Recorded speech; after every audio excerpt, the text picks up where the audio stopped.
Hey guys, welcome back. This is All Things Chess with Cybertal. I am Cybertal. First off, happy Mother's Day to everyone who is a mother, or if you're not a mom, I hope you have a good day still.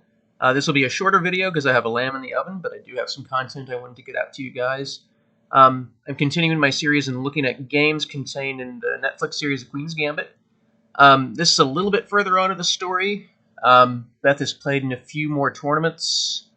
There's a scene where she played against one of her main rivals in a series of blitz games, and the blitz games didn't go terribly well for her. And then the series has her go on a training spree, sort of like a Rocky-style training montage. And then she has a blitz simul against three of her not necessarily strongest rivals, but one of her strongest rivals, along with two other people. And she decisively wins all three blitz games.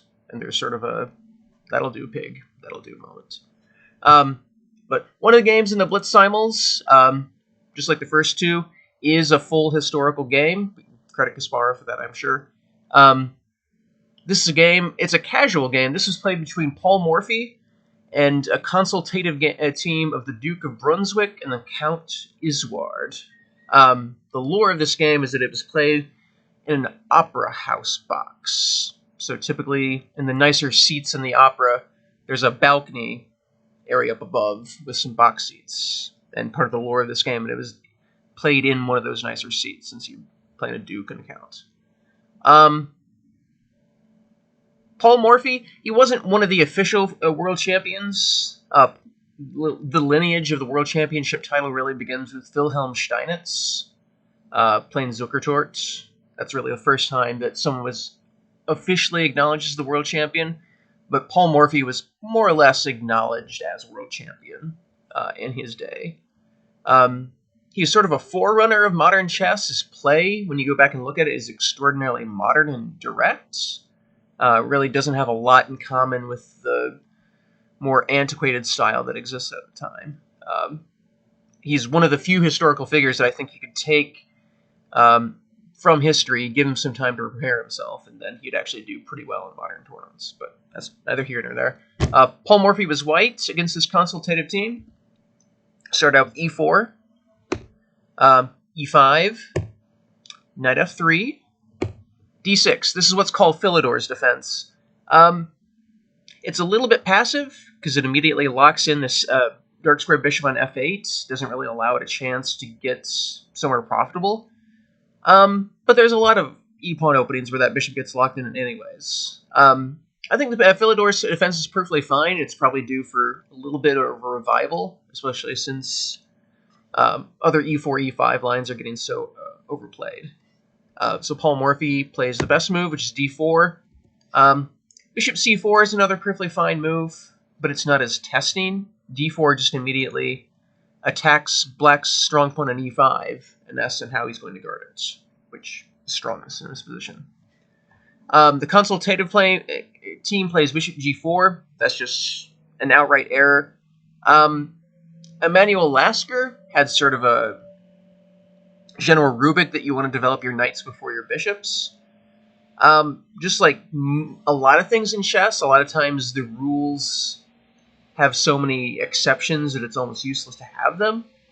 I think in this general position, though, the e5 pawn is attacked, so black wants to actually defend it instead of using a tactical nicety of a pin to defend it. So bishop g4 is one of the worst moves here. Some better moves, knight d7 defends it. That's a possible move. And then, just to show you the modern main line, play can go something like this. And this is the modern mainline Philidor, and this is a position we'll get to here in a bit. But one upside to knight d7 for white is that here he can just play actually c4.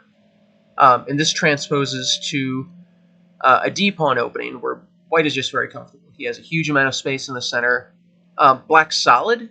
He doesn't have any weaknesses, but that bishop on f8 is very chained in, and white's managed to gain quite a bit of space in the center. So knight d7 is possible, but it's not the most popular. Taking on d4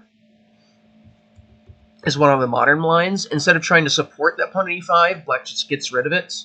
And then he can play either bishop e7, or I know there was a revival of g6 a while ago. Both those are perfectly fine. White's a little bit better here, just because he has a little bit more space and he has extra room for his pieces, has a bit more activity. But this is a normal position. Black can play this with expectation of a normal game. The modern move here is knight f6. So instead of trying to support the e5 pawn, sort of using tactics to try to get white to respond to him instead of vice versa. Two options here for white. White can play knight c3, and this is the one position we saw earlier. This is a modern Philidor. Here, white is definitely better in terms of classical theory. He has a huge amount of space. He has that central duo of e4 and d4 squeezing black. But black is very solid. Black doesn't have any weaknesses. And eventually, black can hope to gain counterplay through pawn push on the queen side, like b6, a6, and then b5. Sort of slowly pushes queenside pawns forward to gain counterplay. White's definitely better, but it's going to be a chess game. It's a good way for people to avoid theory if they don't want to get in a theoretical duel with the black pieces. One way black can avoid a lot of this, just an aside, if that position does seem appealing to you. Modern players try to avoid other lines of Philidor by playing a Purt's move order. So d4. And then and only then play e5. 3. And then this reaches this exact same Philidor position without allowing white any of the options coming from this position. So just an aside, if that Philidor position does seem appealing to you, there is a bit more of a refined way to reach that position that's fairly popular in modern times. But just an aside. But bishop g4 is an outright weak move here. White goes ahead and takes on e5. That's clearly the strongest move. Bishop takes. That's sort of the logical continuation for black. Brian Wall, well-known master from Colorado. He is, I think, the guy that invented the fishing pole gambits. He is an absolutely great guy. He's a great inventor of the offbeat chess openings. He's a popularizer of knight d7 here. And pawn takes, bishop takes. This is better for white because he's a pawn up, but black does have a little bit of compensation here. So it's not completely clear, and there's some fun lines from this point, but white is most certainly better. But this would be better than the game continuation, because taking on f3 almost leads by force to several positions that are just outright lost for black. So queen takes. Steinitz, world champion after Paul Morphy's time, suggested g takes here. D takes. And then f4. This sort of distills the difference between Paul Morphy and Wilhelm Steinitz down to its essence. You know, Morphy was known for his fast development, his clear play, and his beautiful attacks, as we'll see. And then Steinitz was sort of known for his more tangled methods, like accepting the double pawns and going for an ending. And just queen takes is outright the strongest move, for sure here. So black takes on e5, and then bishop c4. From this point on, every point Morphy chooses the clear developing option to mobilize his pieces and go for the attack. He could choose a way to gain some material here. He could choose queen b3. Well, it's close to getting material. This is another way of playing, but it's not as good. It's not as direct, and allows black to potentially hang on. Bishop c4 is far more direct because it develops with tempo. In an open position like this, it's very important that you develop as quickly as possible. Bishop c4 develops with tempo, and look at black's king. He is at least 2 moves away from castling. That means you want to press on the accelerator. That means you want to get your pieces out as quickly as possible and get after the black king while it's still in the center, which Morphy certainly does. Knight f6. This is more or less the decisive error. Black can play queen d7 and sort of try his best to hold on. Let's say knight c3, knight f6, something like this. White's for sure better here, but it's still going to be a fight. Black is going to be able to get his king castled. White still has the bishop pair, and he'll still have an edge development, so he'll still be better. But it's at least a fight. Knight f6 doesn't work tactically because of queen b3. So attacking b7 and f7 at the same time. Here, Black actually chooses quite a clever move. He plays queen e7. He's looking to bail out into a pawn down endgame, so if White chooses the greedy option,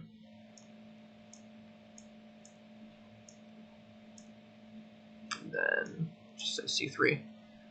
White's winning, but the conversion might take a little bit. When you're playing a casual game at the opera, you tend to want to win as quickly as possible. An even worse way for White to bail out. This looks clever tactically. You could take an f7, and queen takes b7. It looks clever, but this actually doesn't work terribly well. Black plays bishop c5. Queen can... If the queen takes on a8, this really doesn't work, because after castle, suddenly the white queen on a8 is close to being trapped, and suddenly look at Black's development compared to White. White has all of one piece developed, and suddenly Black has threats of bishop takes f2, he has knight g4. Black has either a dangerous attack, or he's going to win the white queen. So instead of taking an a, he could play a queen c8 check, but queen takes the rook on h8, and then bishop takes f2, king e2. White's better, for sure, but this is not what White is looking for from this position. White is better in every imaginable way. That would be selling his advantage way too cheaply. He wants to get the maximum from this sort of position just because he has such a lead in development. Black's king is stuck in the center so badly. You don't want to be bailing out for material in a position like this. You want to be hunting directly for mates. So Morphy does neither of those things. Morphy, very tellingly, just continues his developments. He's not looking to grab pawns. He's just looking to add on to his lead in development and get after the black king. So c6, that's the best defensive try. It covers the d5 and the b5 square. Bishop g5, once again, Morphy continues his development. He's not looking to move another piece twice or go for any subtleties. He's looking to get his pieces out as quickly as possible to maximize his attack. Plus, it immobilizes the knight on f6, so it sort of hamstrings Black's position even more thoroughly. b5, that sort of forces the confrontation Morphy's looking for anyways. It's tough to give advice here, though. Probably the best would be knight a6. Just an example line would be bishop takes. And this position is a complete shambles for Black, but material is still even, and Black can play on. So, really, the downfall of Black's game is that he never focuses on finishing his development. In an open position like this, you want to keep getting your pieces out. b5 doesn't qualify. That's just another pawn move. So Morphy has no thoughts of retreats. He just takes on b5. This could be Black's... No, Black's just lost. So, c takes, bishop takes b5, knight b d7. The king could run, but that's just as bad as the game. So, knight b d7. I love how aesthetically pretty much every piece that Black owns is pinned. The knight at d7 is pinned, the knight at f6 is pinned. Just aesthetically pleasing. Castle's queenside.